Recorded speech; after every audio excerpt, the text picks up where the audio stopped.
Hello, everybody. In this video, we're going to talk about one of life's most impactful experiences, rejection. Hopefully, it's not an experience that you have to have often, but certainly it's one that most of us experience at some point in our lives. Now, whether we're talking about romantic relationships or platonic relationships, we don't want to be rejected. We want to remain connected. And so, that's what we're going to talk about today. So I'm going to share my screen with you and let's begin. So again, whether it's romantic connections or platonic connections, we want to be connected to others. And so this is true even of those among us who say that they don't, or at least that they don't care, right? One demonstration of this was provided by Carvalho and Gabriel when they showed that those who had dismissive avoidant attachment styles felt better when they were accepted. All right. So specifically what they did is they measured participants' dismissive avoidant attachment style. And if you remember, those with the dismissive avoidant attachment style are those who have a fairly positive evaluation of themselves, but a negative evaluation of others, presumably because they feel like they can't trust others. And so they tend to report preferring to rely on themselves rather than look to others for help. And so these individuals seem to be the ones who would be all right, or at least may think that they would be all right, and certainly may even say they would be all right, even if others rejected them. One of my favorite characters, Dr. Cox, seems very much to be one of these folks with a dismissive attachment style. And if you don't know who that is, when you get some downtime, go watch Scrubs. Fantastic show. Yeah, it's old now, but it's still good. All right. So, what did Carvalho and Gabriel do? Well, first they measured participants' dismissive avoidance attachment style. They then manipulated whether participants thought that they had been accepted by others or versus a control. People in the other condition received no information about whether others accepted them or not. Specifically, what participants were asked to do is they were asked to rank a series of profiles that supposedly belonged to other participants. And they were supposed to rank these profiles in terms of which of these profiled individuals they wanted to work with the most. In the acceptance condition, the researchers came back to the participants and told them, hey, you were ranked as being the person several people wanted to work with the most. Those in the control condition were told basically nothing. They weren't told anything about other people's evaluations. So people were either made to feel accepted or nothing. All right, they weren't made to feel accepted or rejected. It's our control condition. After this news that they had either been accepted or no news, all right, the researchers measured participants' positive affect and their state self-esteem. And what they found was that, ironically, as the participants' dismissive avoidance style increased, when they were accepted, both their positive affect, seen as this dark line here, and their state self-esteem, seen as this positive or this dark line here, grew. So these people who are Dr. Coxian, all right, who say a man should be an island, all right, that people don't need other people, all right, people like that, when accepted, felt better and evaluated themselves more positively. All right. So even among these folks that feel like they don't need others, they still like to. Even when being rejected, being ostracized is beneficial, it still hurts. One demonstration of this was provided by Best and Williams. In their demonstration, they had participants complete a cyberball task. Now, in this task, participants are set in front of a computer and asked to play a virtual ball tossing game with two other participants. These two other participants aren't really real, but the real participants are led to believe that the two avatars on the screen are being controlled by people in other rooms. Now, in a ostracism condition, the ball throwing task begins, and at first the participant receives a couple passes, but after a certain number of passes, the avatars, the other participants, They are avatars, but they supposedly represent other participants. They don't really. After so many tosses, the avatars quit throwing the ball to the participant. That is, they begin rejecting the participant. Now, Best and Williams also manipulated what being rejected did for the participant. All right, in their inclusion pays condition, participants were given $6, €6, and then were told that, they were given €0, and they were told that they would be given 50 cents each time they receive the ball. So this is the inclusion pays condition, right? So every time they're included, every time the ball is thrown to them, they get 50 cents. But other participants were put in the inclusion cost condition. And these folks, these were the ones that were given $6 and told that every time they were included, so every time they received a ball toss from one of the other players, they would lose 50 cents. So for people in the inclusion costs condition, participants benefit from being excluded. So it would be if people were truly rational, right? They weren't really tied to other people. They didn't really care about other people. Then in the inclusion cost condition, participants should feel better after being excluded than they would be in the inclusion condition, in which they received ball tosses for the entire length of the cyber ball throwing task. But what happened? Well, after the task, participants' mood was measured. And what Best and Williams found was that whether they were in the inclusion costs or the inclusion pays condition didn't matter. What they found instead was that ostracism reduced participants' mood and did so significantly. So you can see that here. Their mood, so this is positive mood here, all right? The higher the number, the more positive participants' mood. You can see that those in the ostracism condition, and this is the mean of those in the inclusion pays and the inclusion costs condition, the mood of those who are ostracized is less, and significantly so, than those who were included, who received the ball the whole time. All right. So what we know from this, what we know from these two studies, is that even if people say they don't care about being included, and even when inclusion is actually not beneficial, people still prefer inclusion. Ostracism still hurts. Now, why is it? Why are we so tied to other people? Why do we want other people? Why isn't Dr. Cox's ideal of a man as an island? Why isn't the ideal that some Americans hold that we don't really need others, or we shouldn't need others? Why does that not really pan out in the research? Why do we need other people so much? Well, for a number of reasons. One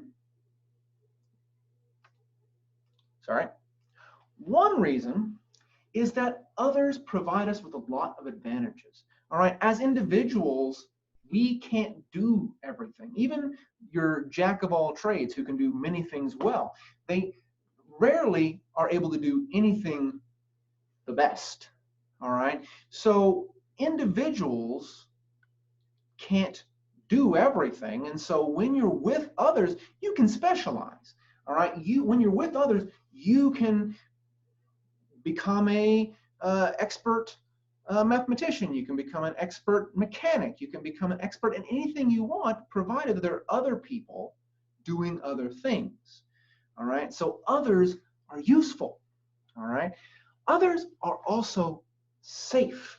All right, if you're a lone individual, even if you are an Army Ranger, all right, even if you're a Green Beret, all right, if you're an individual, your life is in far greater danger than if you have a group of friends. All right, if you have a group that you belong to, a group of people that will come to your aid, then your life is safer than is your life if you are a lone wolf, right? And we seem to have a need that reflects this basic utility of people. Certainly, it's true now that we need other people, but it was our society, our modern society kind of insulates us against that need to some extent.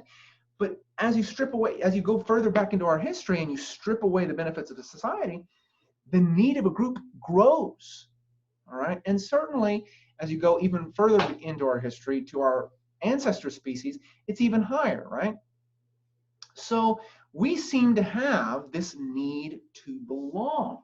Not only do we have a need to contact others, to interact with others, and certainly, I'm recording this in the time of the pandemic, and we're seeing the upswing of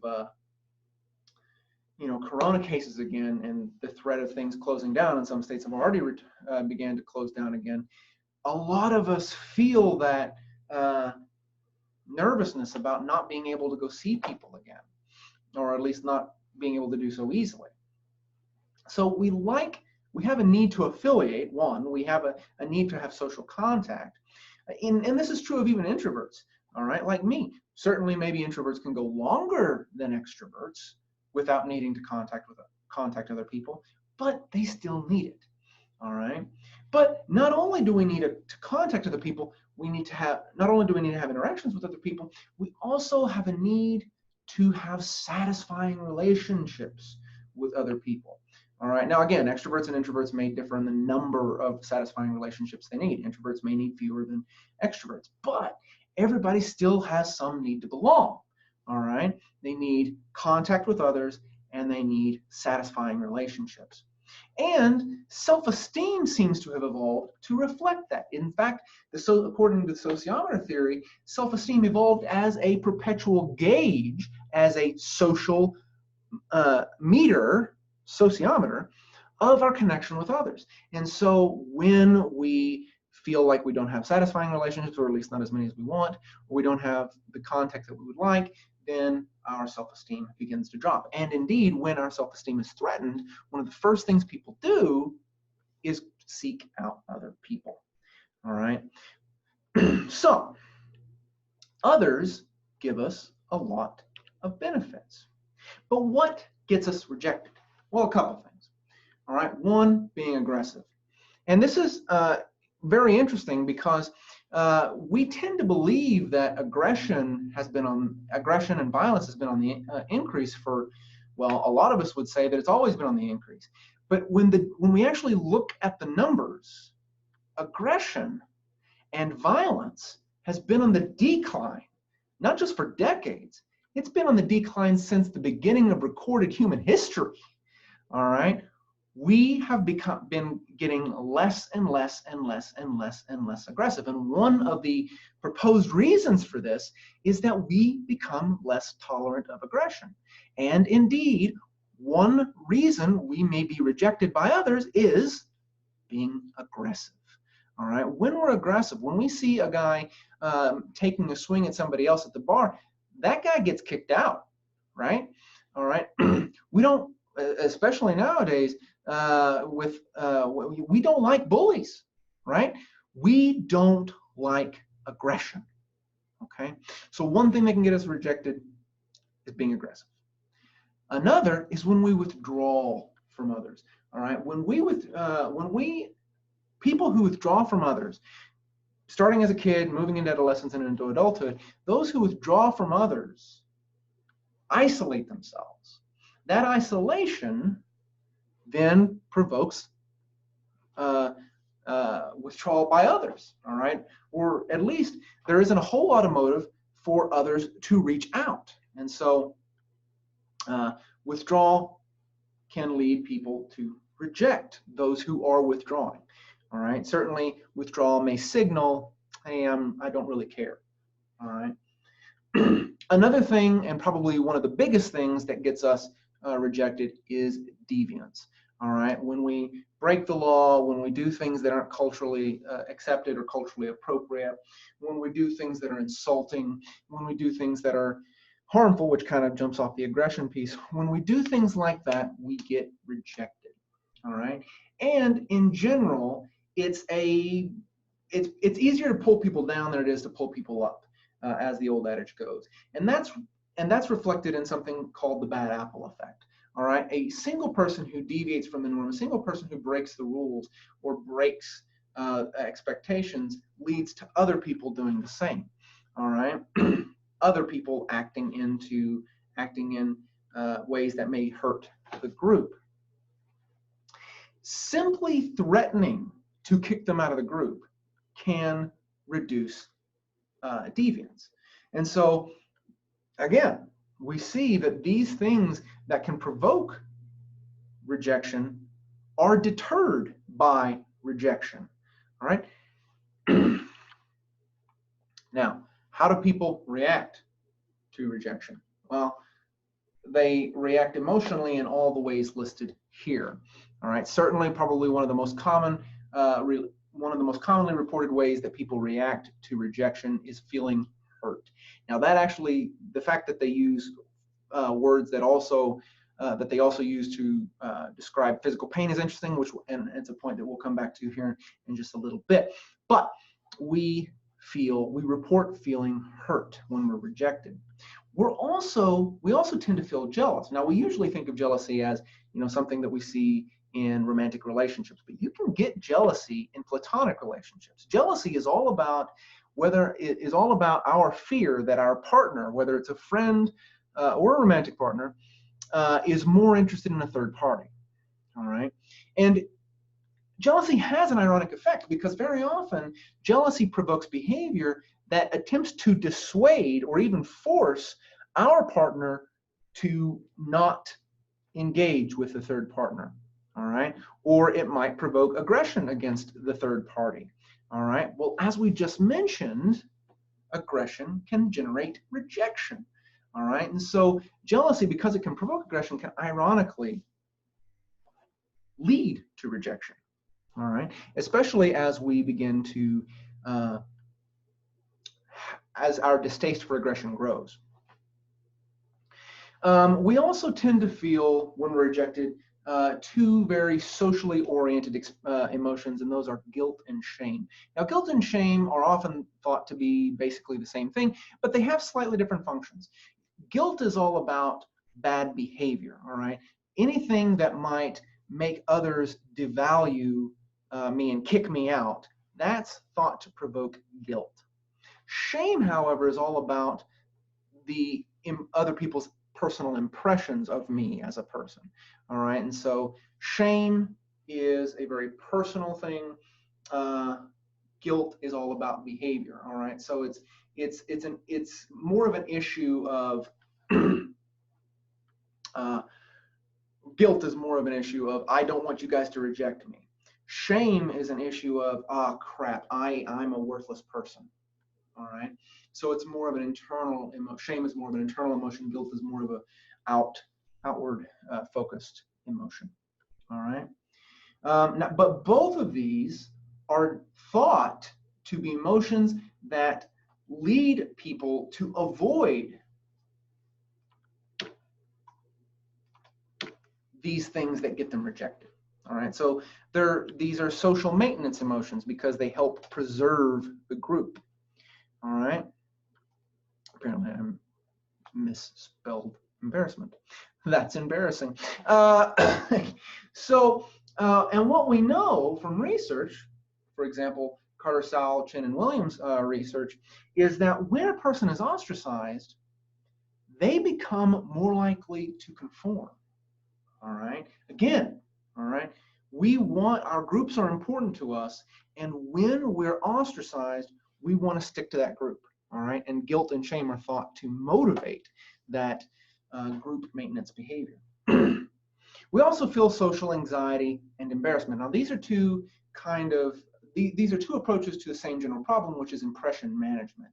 Social anxiety is kind of a preemptive strike. So social anxiety is all about being worried about what might negatively impact other people's impressions. So it's kind of like an early warning system. Whereas embarrassment is reaction, meaning it's kind of our reaction to other people's impressions of us becoming negative because we've done something embarrassing, like misspelled a word on a slideshow.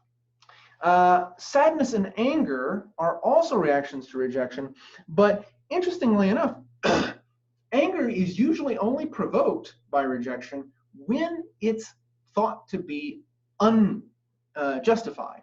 All right, so when people think, why are you rejecting me? I didn't do anything. That's when anger gets provoked.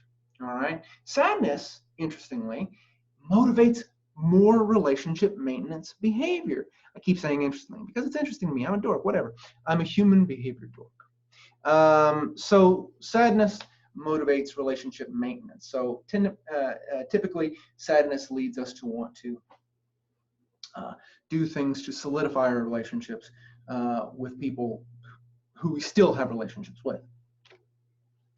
Now, I said that I'd come back to the fact that it's interesting that we oftentimes use the word hurt when we're talking about how we respond, our feelings in response to rejection. And the reason it's interesting, or one of the reasons it's interesting, is because our neural system seems to represent social pain like that comes from rejection in the same way it represents certain aspects of physical pain. All right, so physical pain has at least two components, and those two components are the tactile aspect, so that aspect that tells our somatosensory cortex up here that, hey, something's awry. You've got a cut, you've got a broken bone, something's gone on, some offense to your body has occurred. And then it has the emotional aspect, and that's processed here in the DACC. Now that stands for dorsal anterior cingulate cortex. All right, so the DACC, you can see it right there, the dorsal anterior cingulate cortex. All right, the dorsal anterior cingulate cortex is that area that responds to distress. Now, that area, the dorsal anterior cingulate cortex, not only responds when we are physically hurt, it also responds when we are rejected, when we are socially hurt. All right, now, because the same area, it's thought that because the same area represents both kinds of pain, physical and social, the remedies for one kind can reduce the other kind. For example, physical pain remedies like acetaminophen, all right, Tylenol, has been shown over time to reduce people's negative feelings. All right. Interestingly enough, the same remedies we have for social pain, like, for example, think about what you do when somebody's sad, right? You might hug them. If they're a family member or something, you might hold their hand, right? You're touching them, right? Well, some research by Master and Eisenberger have found, and other colleagues have found, that holding the hand of a relationship partner as opposed to holding the hand of a stranger makes people experience less pain, less physical pain. All right. Specifically, they used, I believe it was a heat pressor test. So they applied a very hot temperature to a person's arm, and they asked the participant to rate how painful the stimulus was. All right. Well, when they were holding the hand of a relationship partner, they said, oh, it doesn't actually hurt as bad as they said it hurt when they were holding the hand of a stranger or not holding anybody's hand at all.